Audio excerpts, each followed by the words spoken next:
Welcome to the show, Charlie. Thanks for having me, Paul. It's good to have you. I've been listening to your podcast. I've read a little bit of your book, and for those of my audience who don't know, obviously you're the host of Macroagressions Podcast, and you've wrote a couple of books. I believe, have you contributed to a third book as well? I believe. I've got a third book that's out now. Yeah, it's called Hypocrisy: Surviving in a World of Cultural Double Standards. The first book was The Octopus of Global Control. That came out in 2017, and that was like a encyclopedia of terror. You know, it was like a list of all of the way these psychopaths are controlling us through, and used the metaphor of the octopus with the 8 tentacles and broke it up into 8 parts in terms of how that works. So that came out in 2017. Then I wrote a book with Jeff Berwick, who is the founder of the Dollar Vigilante and the founder of Anarchapulco, which is the largest anarchist conference in the world. And he and I wrote a book, took us about 1.5 years to write it, called The Controlled Demolition of the American Empire. We put that out the Friday before the US elections in 2020. And that became a #1 bestseller in America and in Australia on election day in America, which is great because if you read the book, you'll never vote in an election again. You know, I mean, it would be pointless. So those were the 2 books that came before it. So in the process of doing the promotion for book #1, I met Jeff Berwick, and then we started writing book #2. And in the promotion for book #2, or really in the lead up to the while I was working on book #2, Tony Merkel from the Confessionals was like, you should do a podcast. And I was like, well, maybe, but I don't know how to do all the behind the scenes stuff. He says, I'll do that for you, but you need to do it. So he's my partner on Macroaggressions. And that started March of 2020, just coincidentally, just we had funny timing that it happened. It started like the week of COVID. So it was wild timing on that. And so, yeah, the podcast is, it keeps me able to talk about relevant things that are happening sort of, week by week, as opposed to the books, which, I mean, it may be a 2-year process to write the book, and then it goes out, and then, a lot has happened in that 2-year period. That's why with Berwick and I, we were just about finished with Controlled Demolition when COVID hit. And I was like, hey, I think we should sit and wait about 6 months and see how things play out. And he said, yeah, I think so too. So we were thinking we were going to launch it in February of 2020 for Anarchapulco, but really Jeff still had stuff he had to do on it. And so I was like, well, all right, well, it'll come out when it comes out. And then COVID hit, and I was like, okay, we've got to wait and see how this plays out. And then we got to about August of 2020, and I said, I've seen enough, man. What about you? He said, yeah, I've seen enough. I know where this is headed. So then we finished it up and included the COVID component in it, and that book just went crazy. I mean, because I think it helps because Jeff's got this massive international audience, and people were interested to hear the take of a Canadian anarchist who lives in Mexico, Jeff, and a sort of semi-normie American who lives in America, me. And so the way he could see things from being outside of the States was invaluable to me, because I could see things inside from one perspective, and he could see things on the outside from another, and we put that together, and it worked. So yeah, that's sort of the background: books and podcasts, and the podcast came as a result of promoting the books, but now they're sort of intertwined, so it's hard to separate them. Yeah, for those who've not listened to Charlie's podcast, I can highly recommend it. It's information packed for definite. I've been listening to it over the last few weeks, and it's excellent. And obviously, You've got the book Octopus of Global Control. Yeah, I've read some of the book, and there's a part of the book that just keeps making me laugh, and I probably shouldn't laugh at it. And there's some funny parts in it. When I was reading it, sat on my bed, and my wife was like looking at me like, why are you laughing? And it was just a little part about, I think you say, if you had am I right in thinking the two people? I need to get these right. Well, let's put it this way. I know you don't like George Bush from this comment. So is it Hitler and Stalin in a room and you have a gun and George Bush and you've got 2 bullets and you shoot George Bush twice?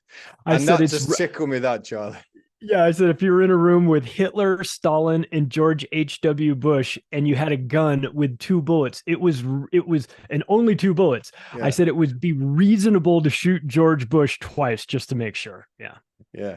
And I consider him to be a diabolical figure in if you, especially you start to dig into like the Bush family, because the irony is that, you know, since I mentioned Stalin and Hitler, it's like, you know, the Bush family financed Hitler, quite literally financed him. They were running Brown Brothers Harriman Bank, and that was the bank that was financing Hitler, and they almost hanged Prescott Bush for treason, but they couldn't, because optically it would be a bad look, because he was running this thing called the USO, which is like, bring our troops home, and it was like, support the troops. It'd be like, the support the troops guy, like the leader of the support the troops guy, is financing Adolf Hitler. We can't let anybody know that. Like, so they didn't put him in prison, and they didn't take him out back and shoot him, which they should have done, either of those 2 things. Not only did they not do that, they buried it so that nobody would know he had done that, because it was so embarrassing to them that he had been caught. So again, this is the Bush family is like financing Hitler. Can't remember where they are when JFK was shot, even though he was in Texas. And then the son goes on to be involved in 9/11. Like, I think they might be the worst family in American history. Wow. Besides maybe like the Rockefellers. Yeah. Yeah. I sort of said to my wife, if I was going to replace George Bush, I'd replace him with someone. It'd have to be Tony Blair. I just couldn't stand that guy. Tony, there's a lot of similarities. There's a lot of similarities. There's a guy, you know, you look at them and you go, like, you can almost see the evil in Tony Blair when you look at him. It's the smile, it's the eyes. There's something non-human about him, and I might be friends with David Icke. I'm not going to I won't go down that path, but I mean, there's something non-human about Tony Blair. Oh yeah, I agree with you there. Definitely. What you're saying about the eyes, when I see him on the TV, I'm just like, my wife's like, oh, your favorite person's on the TV. I'm like, don't. So on a side note, David Icke tells this story of how he was sitting in like a dressing room at the BBC before he was I don't know, he was just starting to get known for being David Icke, and he was in one makeup chair, and next to him was Ted Heath in the other one. And he didn't say anything. They didn't say anything to each other, but David knew it was him right there. And he said that Ted Heath turned and looked at him, and didn't even look at his eye, didn't even look him in the eyes or anything. Just immediately looked at his feet and like scanned him, looked up, and then looked down at him. And David was staring at him, trying to like make eye contact with him and see like, what is this freak doing right here? And he said, as soon as he got his head up where it was eye level, he looked and he said, Ted Heath's eyes were completely black. There was no whites in his eyes. He was just pure black. And he was like, oh my God, this guy is scanning me. And he was like, this guy's not human. There's no way that guy's human. So I think, you know, I mean, maybe there's a possibility. I didn't see it with my own eyes, but I do. I'm interested in what David saw.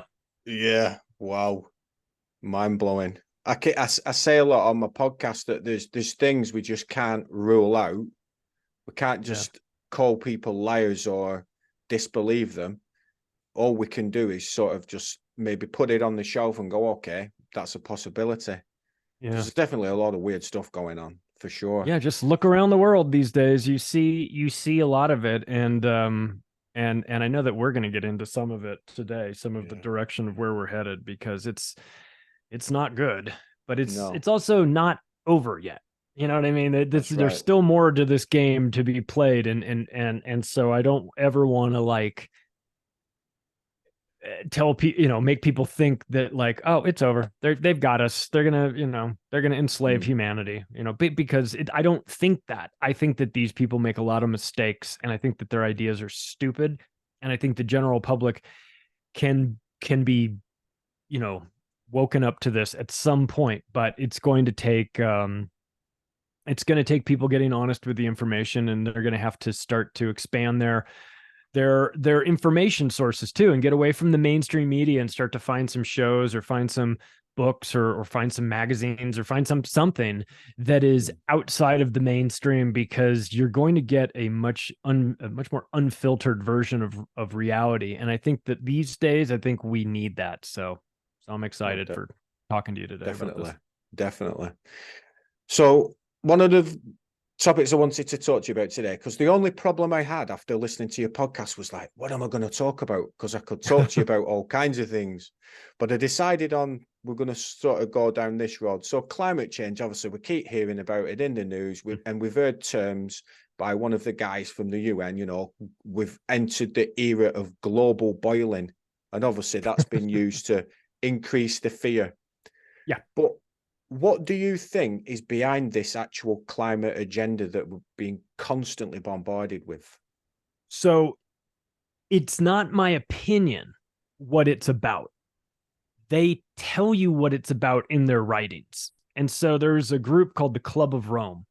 And the Club of Rome was started in 1971, 70.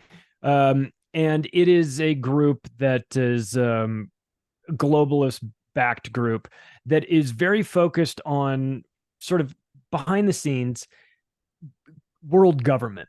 It's not really a new concept. There's a lot of groups out there that are into this, but the Club of Rome did something interesting. They had one of the members wrote a book called The Limits to Growth. And in this book, which came out in 1972, they talk about the idea of global warming. It's a term that they came up with. And what they say in this book, and since we mentioned the Octopus book, you can find the quote in the Octopus book. The format of my Octopus book is that there are 700 quotes from 500 different people. So you get an understanding of some of the things that are going on in the world, not me saying that this is what's happening, but you get to read their words, whether it's an interview somebody gave or it's a book that they wrote and it's from the book or an excerpt from it. I put it in the Octopus book, and I put the quote from the Limits to Growth book that the Club of Rome wrote. And it talks about how the idea of global warming, even if it is invented for the purposes, should be pushed as a pretext to create a global carbon tax. And that this, and they say it doesn't matter if global warming is real or imagined. I mean, they say it doesn't matter. The purpose is to create a carbon tax, and then this carbon tax will be the funding mechanism for their world government that they want to start. So this was 50 years ago, and so it's not a new concept. They use global warming, but then a funny thing happened, inconvenient for them, is that temperatures started going down. So they're like, well, I can't use global warming if the temperatures are going down. So then they use climate change, which covers you either way. It's either up or down. And climate, the weather's changing. People think weather equals climate. It's not, but they think that, and they go, oh, it's changing. Every time we have a storm here, every time we have a hurricane here, they go, oh, it's climate change. It's like, no, we had hurricanes before. None of this stuff is new. But so it's fake. It's all fake. The entire component of it is fake. But there is a side of it that is very real, and that is pollution. Now, pollution, we pollute our rivers and our oceans and our air and our bodies and our drinking water and all these things. I mean, so we do have a problem with pollution. But what these guys have done, and it's pretty brilliant, is that they've hijacked that.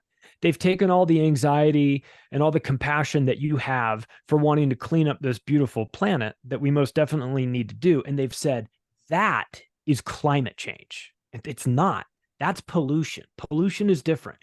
Climate change is fake. Climate change is another invisible enemy that's coming to get you in the form of carbon dioxide, which is ironic because if we didn't have carbon dioxide, everything on this planet would be dead.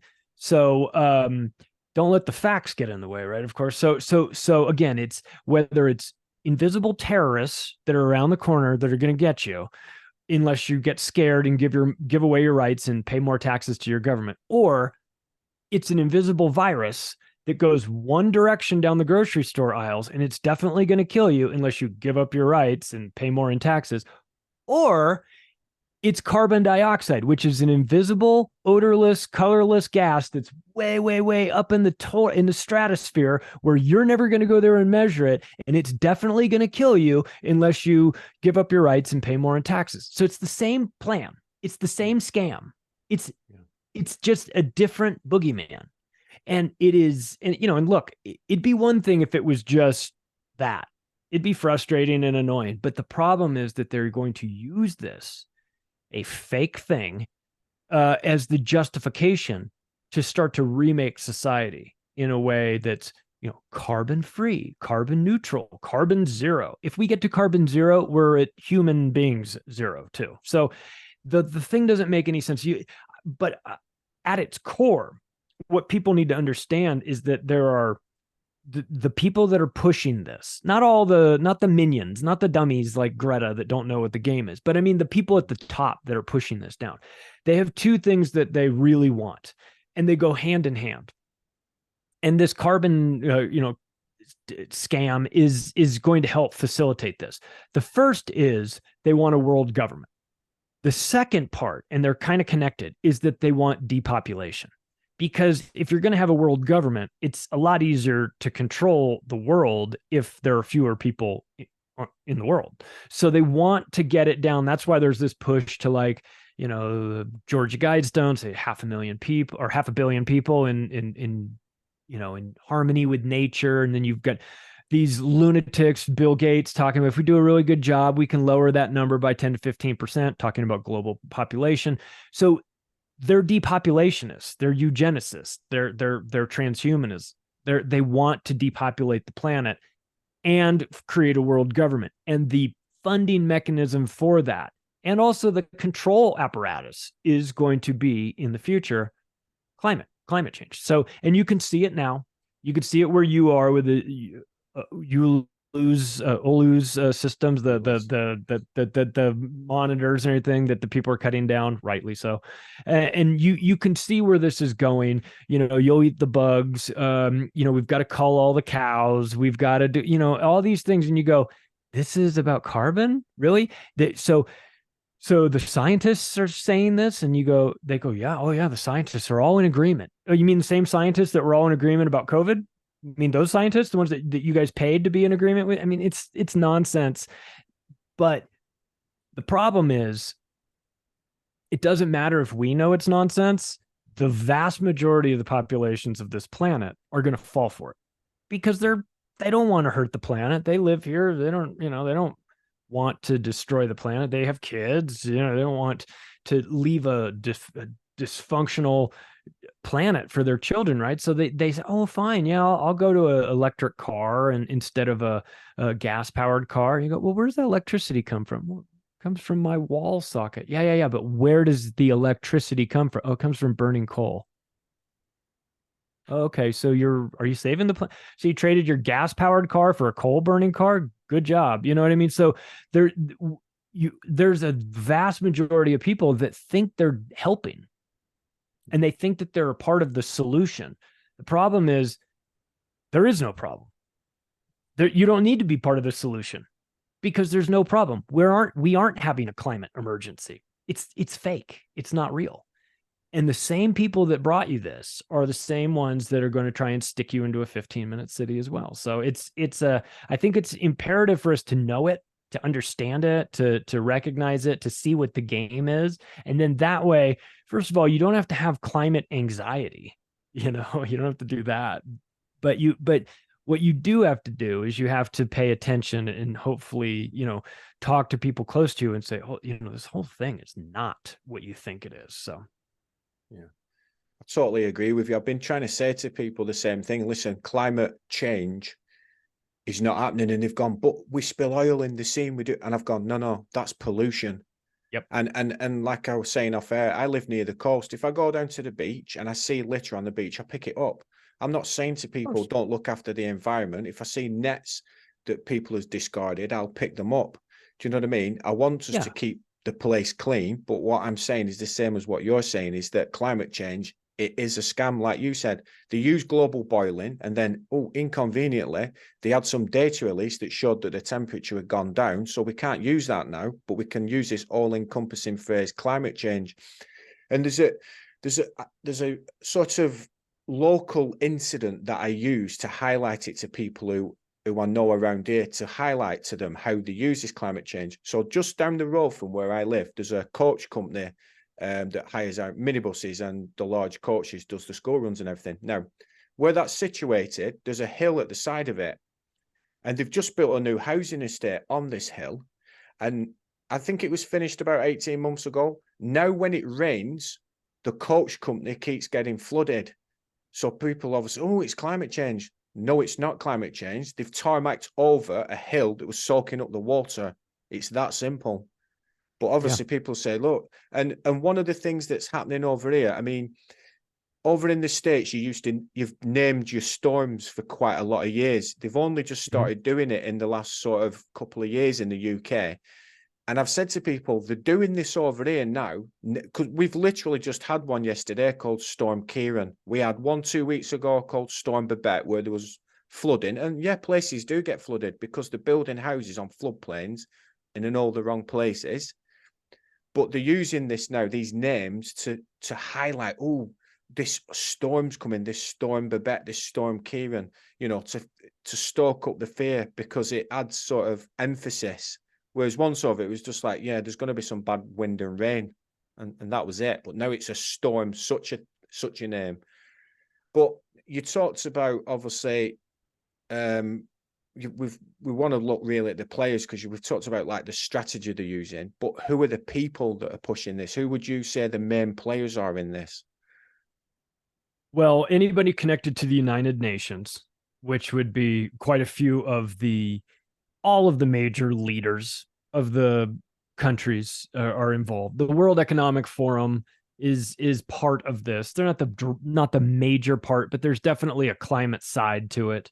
The banks love it, because if you've got to remake society and you've got to go away from the existing paradigm and you've got to build a whole new infrastructure and a whole new, the concept, electric cars, electric this, electric that requires massive capital investment. So you're going to go out, those companies are going to go out and borrow money from the banks and things like that. So the banks love it. Banks are in on it. They know that this is a scam. And of course, one of the funny things about how that the banks know that it's a scam is brought to you by London Real. If you've seen London Real has a guy that he has brought on many times, a guy who is like a mentor to him, a guy named Dan Pena. Dan Pena is a lunatic, but like a billionaire lunatic, right? And he's known for being very kind of boisterous and using a lot of colorful language. But he's on a stage somewhere and like a panel discussion. They're taking questions from the audience, and this lady in the audience is just out of her mind, and she's so pissed off at him because how dare you say that climate change is fake and I have to live in and he just immediately just jumps down her. Shut up, you stupid whore. Yeah, I mean, he goes off on her, right? And he says, listen, I invest in all sorts of real estate. He says, I have seen all kinds of investment prospectuses from high-rise buildings in South Florida my entire life. I have never seen terminology in any of those contracts that said if climate change happens and sea levels rise, this billion-dollar condo that's right on the beach in Miami is going to be worthless. Do you agree I've never seen that in there. And the reason why I've never seen that in there is because it's not real. And if it were real, the banks would never lend on it if they thought that their investment could turn to zero from rising sea levels. So they know it's fake. If they thought otherwise, you wouldn't be able to get insurance on the building, and you can get insurance on the building. So he's like, it just disproves. He's like, just forget what people are saying. Watch what they're doing. Banks are lending. Insurance companies are insuring. They wouldn't be doing that if they thought there was a risk on the coast from climate change, sea level rise. They show you a map. Oh, and in 12 years, Florida is going to be underwater. No, it's not. You know why it's not? Because climate change is fake. It's a scam. It's a gigantic scam. It's just getting started. We are going to hear about it for the rest of our lives. That's how big of a scam it is. It's good. And I'll tell you what, if they pull it off, it will be a bigger scam than central banking. They'll have the power to control. I mean, they'll have you convinced that your behavior impacts the weather. It's mental.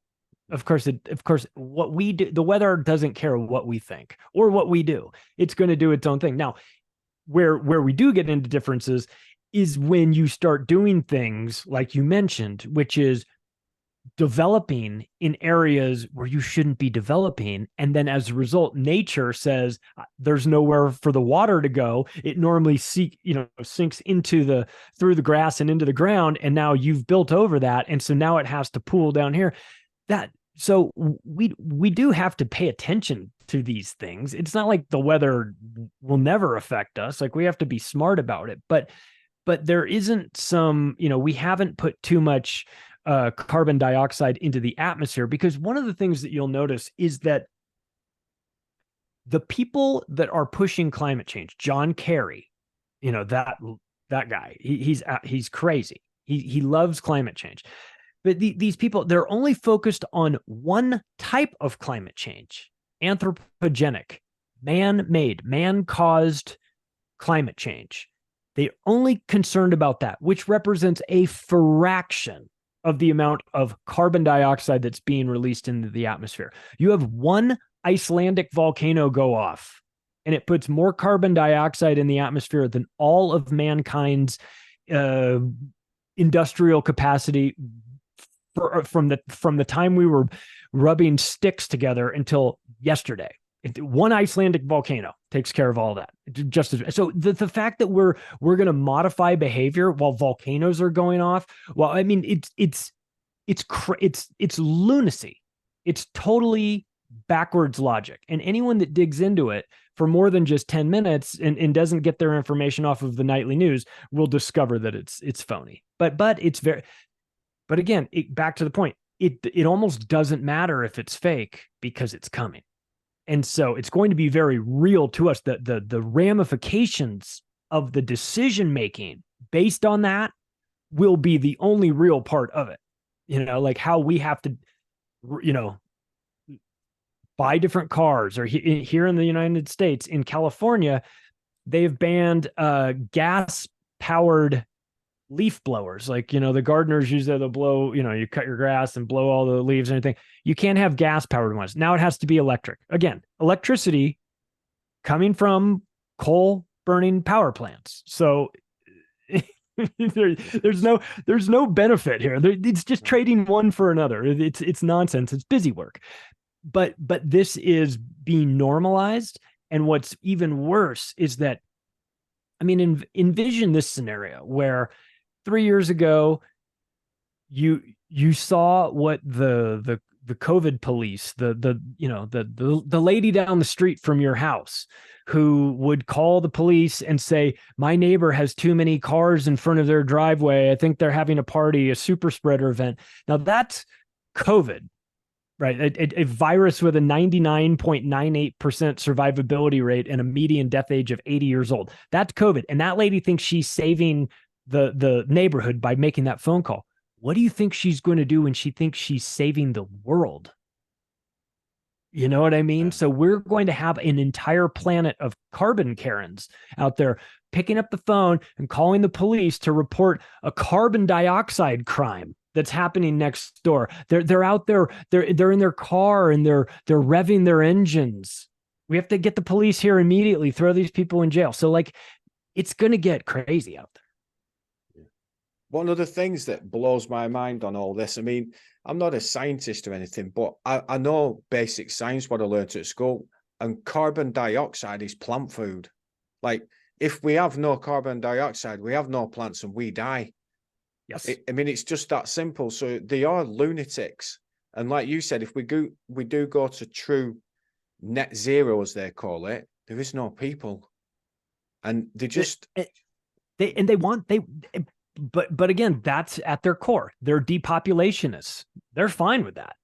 I mean, they want to be alive, and they want their small group of people to be alive. But the rest of us, we can go die as far as they're concerned. We're taking up too much space on their planet. That's the way they see it. So one of the things that you briefly mentioned, a phrase 15-minute cities, and we could call them smart cities. It's obviously a term that we've started to hear more and more. Possibly not everyone who listens to the show may be completely familiar with what we mean by that. So could you explain what the mainstream are saying and then explain what they actually are, a 15-minute or smart city? Yeah, so look, the idea of a 15-minute city in and of itself, there's nothing nefarious about it. If you live in New York City, you're in a 15-minute city, essentially. Your school, your kid's school is within 15 minutes of a drive. What it means is your world is basically within 15 minutes of you. You get on a train, or you get on you have a car, or you can walk, or wherever. But your school for your kids, your medical for yourself, your job, your entertainment, it's all in the neighborhood. If you live in New York City, I know people that have lived there for a long, long time, and they don't really ever leave. If they live in Manhattan, they're just like, oh, well, that's where I live, and everything's here. And so there's nothing wrong with that. The problem, and so the media is talking about how, hey, it's going to be a 15-minute city. You'll be able to do everything within this area. Isn't this convenient? And the answer is, of course, yeah, it's convenient. Your dry cleaners is there, and your job is there, and grocery store not too far away, and you can get everything done. The problem is when you want to leave your 15-minute city, you need to get on a plane and go visit your aunt who's having a surgery, and you want to be there for her. You know what I mean? So you go, oh, I'm going to fly to from New York City, my 15-minute city. I'm going to fly to Dallas and go see her. And they go, no, you're not. You can't leave your 15-minute city. So the sales pitch is that everything's going to be close. Everything's going to be walkable. Everything's going to be public transport. You're not going to need a car. You won't, of course, be allowed to have a car, but you won't need a car because everything will be walkable or public transport or whatever. And so that's the sales pitch. That where it takes a turn is that at some point along the line, once they get everybody in, then you can't leave the 15-minute city. And maybe it's not as diabolical as like gates and walls set up around your 15-minute city. Maybe it's not quite so overt like that. Maybe instead what it is that if you have a car, an electric car, then you're geotagged, where you're geofenced, where your car won't go past a certain area. It just the component, just it won't allow you to. It locks up. All the electric cars can be remotely controlled. So you get to a point where maybe my car doesn't allow me to go there, or maybe I don't even have a car and I can physically go to the next city over that's an hour away, but my central bank digital currencies that we've switched over to, they just don't work there. Or maybe maybe some of them work enough that I can go over and get like a hamburger or something, but certainly not enough that I can stay there for an extended period of time. So then they start to geofence your money so that your money only works in a certain area within 15 minutes, 15-minute radius, right? So there's ways that they can make you comply with this. So again, early on, when you're trying to get everyone convinced that this is a good thing, it's going to be what I imagine the sales pitch for communism was, which is, unicorns and rainbows, nobody's working and everybody's eating. And then what do you get? You get gray Soviet style, drab, boring buildings, bread lines, and lining up against the wall to be shot. And so again, early on, oh, it's going to be great. I mean, think about it like this. As an example, during COVID, it's summer of, well, it must have been winter where you and I were, but it was summer in Australia, and they were putting people in COVID concentration camps, these little camps, and they were taking pictures of I remember seeing the pictures of it. And it was these like young 20-something, really attractive Australian girls that were like sitting out on the front porch of their jail cell. Essentially, it was like a tiny home that had a little front porch, and they're sitting there, and it looks, and they've got their, their coffee, and they're just like living their best life. And I was looking at that going, this is a sales pitch for a prison cell, for a virus with a 99.98% survivability rate. This is insanity. And they're trying to sell it like it's a Abercrombie and Fitch, commercial. It's like black and white, like, look at me living my best life, doing all this. And it's like, no, this is gross. This whole thing is gross. So again, like, it'll start off glamorous. It'll start off convenient. And then they'll start to take things away from you. Like, as you're in a 15-minute city, maybe you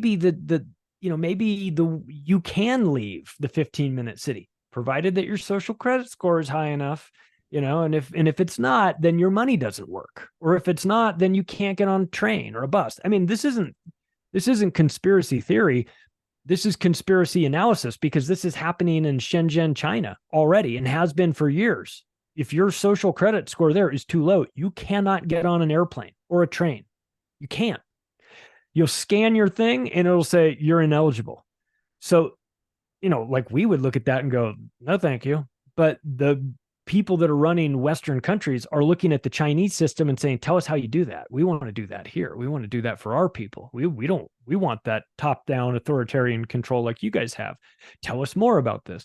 And so how do they do it? They do it with facial recognition cameras and a robust social credit database system that's all tied into the same thing. So as an example, you're a Chinese guy who's smoking a cigarette on a bus when you're not supposed to be smoking a cigarette on a bus, and the camera in the bus picks up your face, matches it to the geotag of all the cell phones in that area, figures out that it's you. You get done, you put your cigarette out on that bus, you get off, your bus stop's there, bus stop, you get off, you walk around the corner, your cell phone pings, and it says you've been found guilty of smoking on the bus, and we've deducted, a 20 yuan fine from your Weibo account, which is like, like PayPal.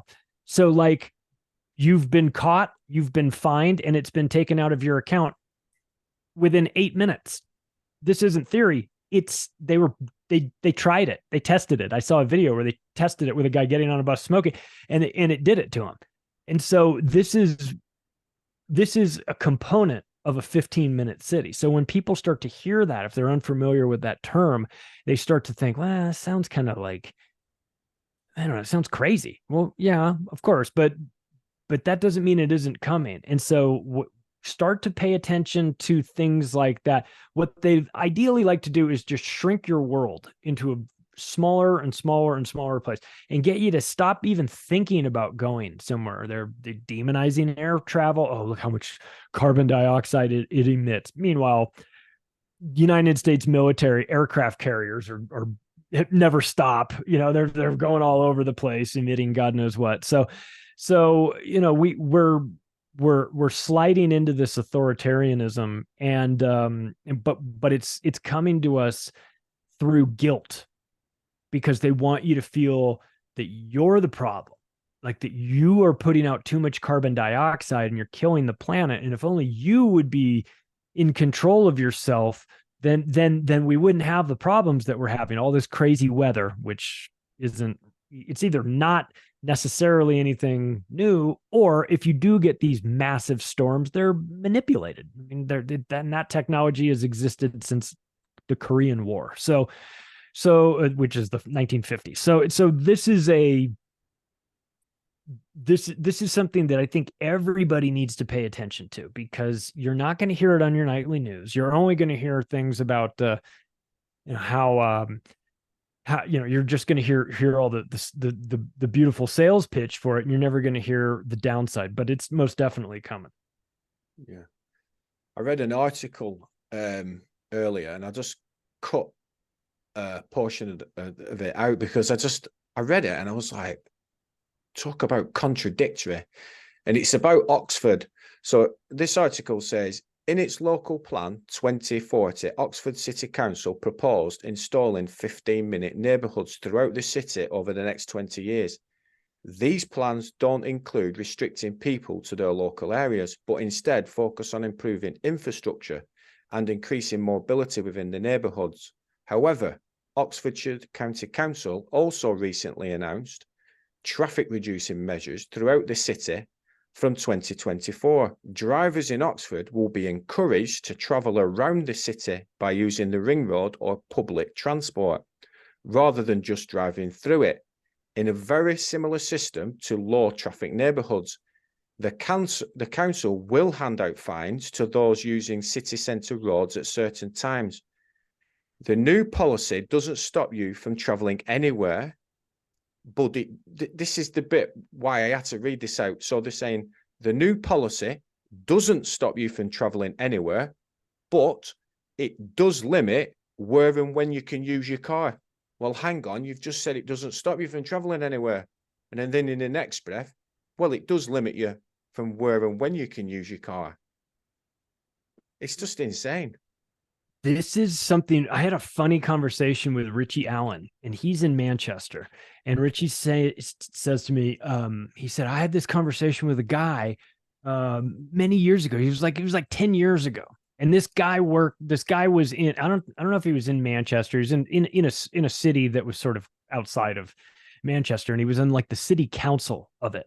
He was involved in the local government. And he said, Richie, I am seeing plans for them to have these barriers that are, when recessed, they're flat with the road. But then when activated, they come up out of the road and create barriers. And what they want to do, there might be 3 or 4 of them across the road, basically to block off this road so that you can no longer go, you can no longer access it. So he said they're going to shut off certain roads, so you just can't even be on them. And this guy told Richie about this like 8 years ago, and Richie remembered it and told me about it because he said, well, they actually did it, Charlie. They did it. Yes. And then he saw it.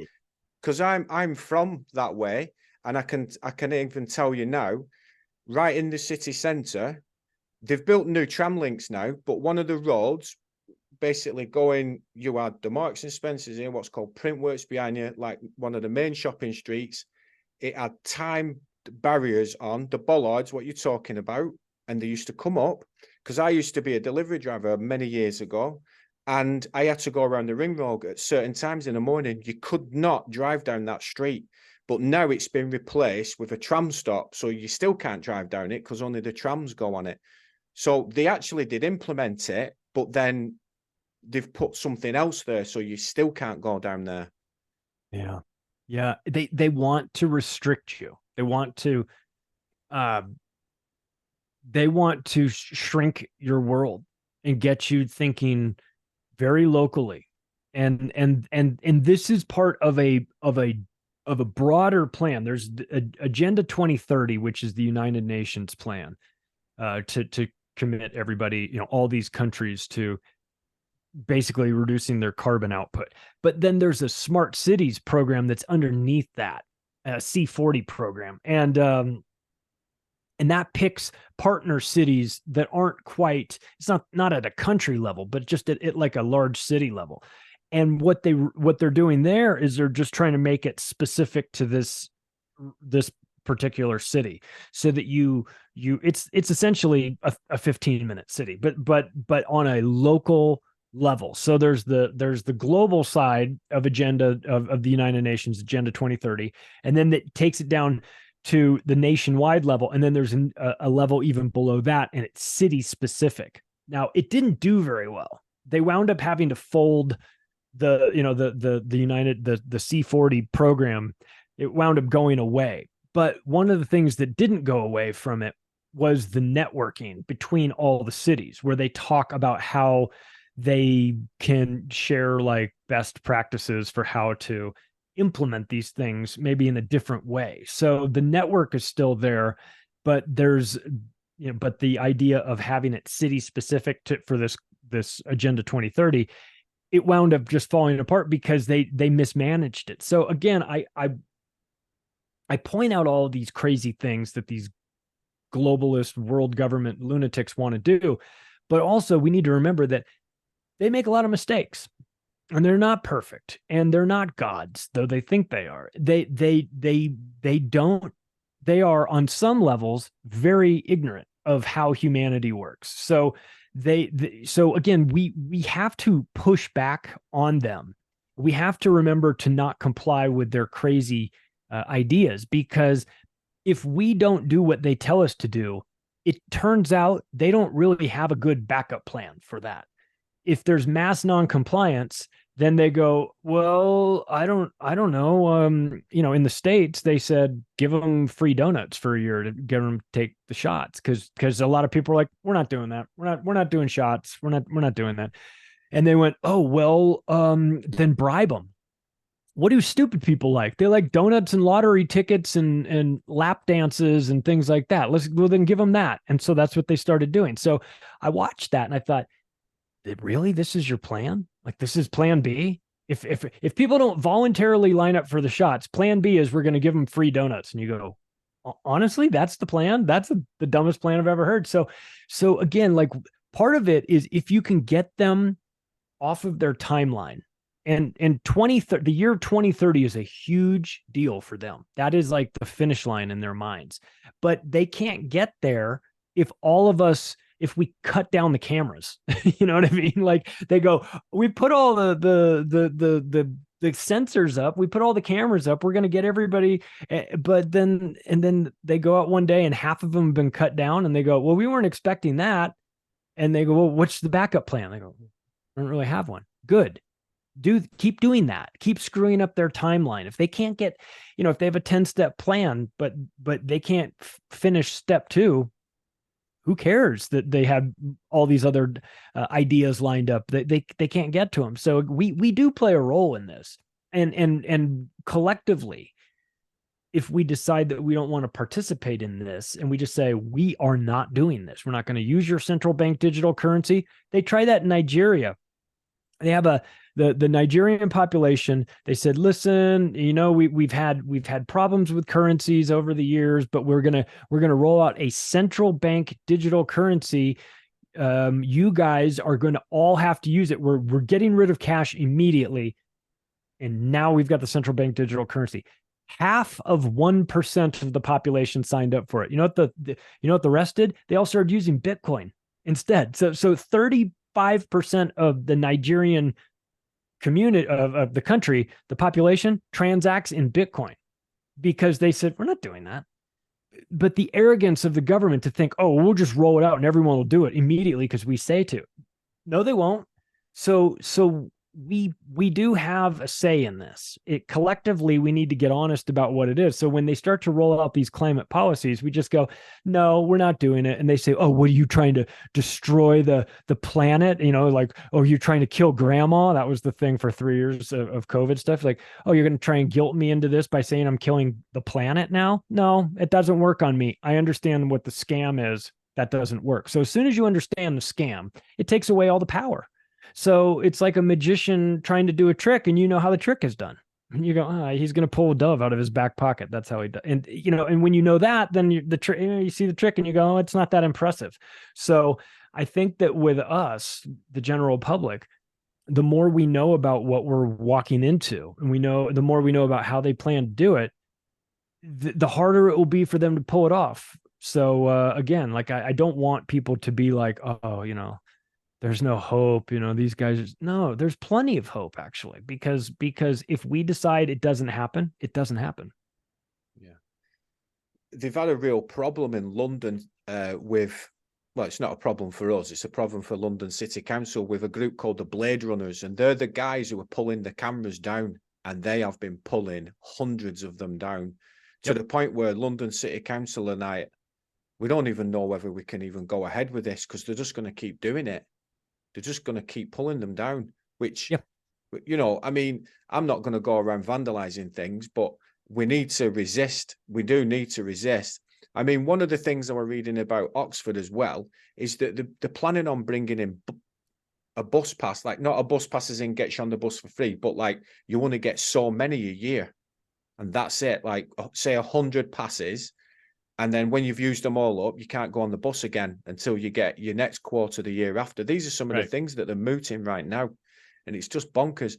And there's other cities, Birmingham, Canterbury, Ipswich, Sheffield, Bristol. They're all looking to implement these 15-minute city plans. That's just over obviously in England. Yeah. And then we were talking off air. All the bus drivers just go on strike. Just say we're not showing up for work. We're never going to show up for work until you get rid of this. And then they go, what do we do? Hire more bus drivers? Fine. You hire a new batch of bus drivers and they say, we're not doing this either. So now what? Now, you know what I mean? Like at some point, these people aren't criminal masterminds. Most of them are really dumb. They don't understand that they haven't thought this out. They are, we're going to implement this and then that's just going to be the way it is. And then you go, oh no, it's not. We'll cut down all the cameras. We'll be completely non-compliant with you guys. You want to roll out a new, digital euro or a digital pound or something like that? Good luck with that. We'll use Bitcoin. We'll use Monero. We'll use cash. We'll do something else. We'll use another currency and we will go around you. So, because that's what we do and that's what we have to do. And so if we make them work for it on every single level, then there's not enough effort. There's not enough people loyal to the cause inside the government that they will tolerate that. Most of them are low-level people that are like, I don't want to do this either. I don't want to have to give you a ticket for this. I'm just told that I have to. But once those people stop participating, the police, for all their we'll make you do it. Well, you know what? The police are one bounced paycheck away from switching sides too. You know what I mean? If all of a sudden the checks stop flowing to the police every 2 weeks, then do you really have police? Because then they'll leave. So again, like it's our duty and obligation to be as difficult as possible for these people because they are trying to destroy our lives. They are trying to remake society in a way that is incompatible with humanity, and we just won't allow it. Oh, absolutely. They're trying to destroy us. But I mean, I've renamed the police over here now to the Gestapo because some of the things that I've seen them doing is just unbelievable. I mean, there's been a guy arrested for protesting against the Palestinian protest. So they had a protest for the Palestinians and there was one guy protesting against them and they arrested him, like 3 coppers. And it's like, what is going on here? But it's like, I've been reading and I was listening to Klaus Schwab earlier, and he was saying about Los Angeles, and he's saying, it's going to become private car free by 2030. So if you want to go somewhere, I thought that, and like you said, arrogance, like 2030, that's like 7 years away. That's not going to happen. No, I lived in Los Angeles for 25 years. I can tell you with absolute certainty, there is no infrastructure capable of getting people around except cars in Los Angeles. New York, maybe. New York City, different story. It's very, very condensed, and there's a subway system and there's cabs and there's buses and everything's geographically kind of condensed. And Los Angeles goes on. It's an hour in every direction by car. You're not going to take a cab for that. It's a $75 cab ride one way. You're not going to take an Uber. There is no subway system. There's a Los Angeles, there's a very small primitive subway system that nobody uses that goes from like 3 places to downtown and back, and nobody cares. Nobody ever uses it. He's delusional if he thinks that private car ownership in Los Angeles, Southern California is going to go away in 7 years. He's out of his mind. So what is everybody going to do to go to work? Does he have a solution for that? I mean, the California is already, putting in electric car standards for 2040, and they say, "Oh, well, we're gonna transition." Actually, 2035, no longer allowed to sell gas-powered cars in California, and they're phasing them out completely, and because they want everybody to go to electric. Well, guess what? in August, when it's 100 degrees in Los Angeles and everybody has their air conditioning on, the power grid sometimes goes down in what they call brownouts. So they can't even keep the power fully on in Southern California in August now. They want to put 25 times more vehicles on the power system. And they think, and by the way, no additional investment in the grid, in the power grid. It's not like they said, well, we have $8 trillion going into the power grid. No. They're completely pretending like everything is fine. So it's magical thinking by really, I mean, I don't know if like Gavin Newsom and these guys are dumb. They can't be dumb, but it's an arrogance that's just, it's bordering on delusion. It doesn't even require you to be an engineer or anything. You just have to have a functioning brain, and you go, how's the power grid going to handle it when we quadruple the amount of people that are on it, when it doesn't even work very well right now? Like, how do you plan to do that? And they say, we're going green.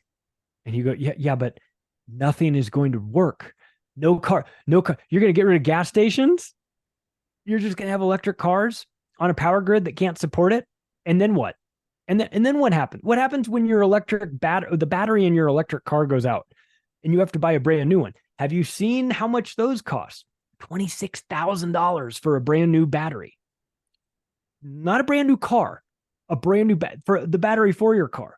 So the whole thing is like, if this were your science project, you'd get a failing grade on it, and you would deserve it. The teacher would say, you haven't really thought this thing out. This doesn't seem like a very feasible idea that you're proposing here. Where's the investment in the infrastructure to support all this? And you go, we're not gonna worry about that. That won't get me elected to governor. If I talk about infrastructure, that's so boring. I'm going to talk about climate change and scare everybody into voting for me. It's just maddening. Yeah, it's absolutely maddening. So just before we sort of wrap it up, obviously it's all to do with control, and another aspect of it seems to be this push towards a cashless society. Yeah. How far off can you see that becomes a reality where we just have a cashless society? Well, I mean, hopefully it doesn't happen, but the idea, I mean, we've been sort of drifting towards digital payments for a while. We have credit cards, and we have wire transfers, and we have PayPal, and none of this is new. And we have had Bitcoin for 10 years, and so we've been sort of going this direction, and I think that we will get to a place where we are maybe cashless, but I don't think there's much of an appetite for central bank digital currencies, programmable money. That to me, if you asked, like, what is the number one most important component thing that you would, aspect that you would say, this is the hill to die on. We under no circumstances can we allow this to take hold, more so than climate change. All this stuff. I would say central bank digital currencies, because if you allow these people to be able to program your money so that it doesn't work outside of your 15-minute city, or they set it to expire. Let's just say that they set part of your money to expire in order to force you to spend it. But you can only spend it at certain stores that will take it. Maybe it's only the companies that are partnered with the World Economic Forum. There's plenty of them, but maybe it's like it's like shopping on the company store. When the Rockefellers used to do that, they would have these big mining camps, and then they'd build a store, and then they'd run the store, and then the only place where these guys could buy anything was at the company store, and they marked up all the prices. So it's like, we could get ourselves in a situation where the central bank digital currencies only work at the company store, and the company store is all the partners of the World Economic Forum. So, you have money. And when Klaus Schwab says, you'll own nothing, the reason why you'll own nothing, you'll never be able to save any money to buy anything, large enough, like a car or anything like that, because they'll have your money expiring. So that to me is the fear of going cashless. That is the thing that you have to push back on, because if you don't, you're going to wind up in a situation where they've got you. If they can control your money, I mean, they already have messed with our money through central banks and inflated it and made it worthless. But if they could actually control it, they could control where you spend it. They could see who you send it to. They could see exactly how much you have. They could take it out of your account at any time. They could take your taxes out whenever they want to. They could confiscate it and make you have to fight them in court to get it back. They could set it to expire. They could set it so that you can't buy guns with it. They could set it so you can't buy Bitcoin with it. They could set it so you can't buy red meat with it. I mean, they could set it up so that it's almost limitless, the sort of controls that they could put on that. And if we allow that to happen, it's over for us. So that is my number one fear, is the central bank digital currencies. But again, back to the Nigeria story. They rolled that out. Half of 1% of the people participated in that, and they turned off cash. They straight up said, this money that you guys have been using, it doesn't work anymore. It has no value. It's worthless. We're not going to take it. We're not going to accept it. The only thing you can do is use the central bank digital currency. And still, only 1 out of 200 people got on board with that. So there's hope. There's a lot of hope, but we've got to get honest about the situation, and we have to recognize these traps, because they're going to present them to us as being benefits, but in actuality, it's going to be the enslavement of humanity. Yeah.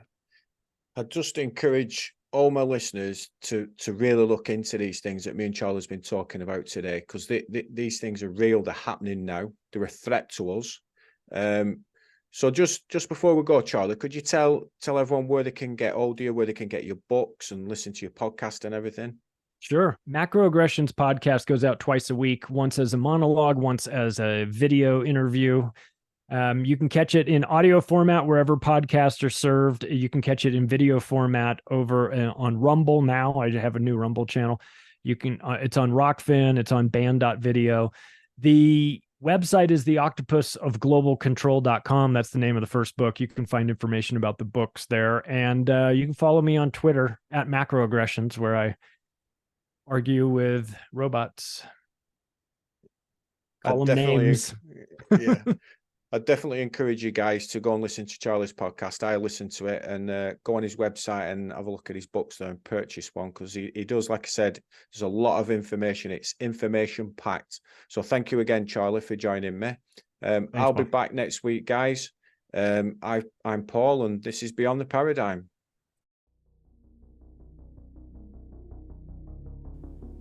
Am I crazy? We don't use that word in here.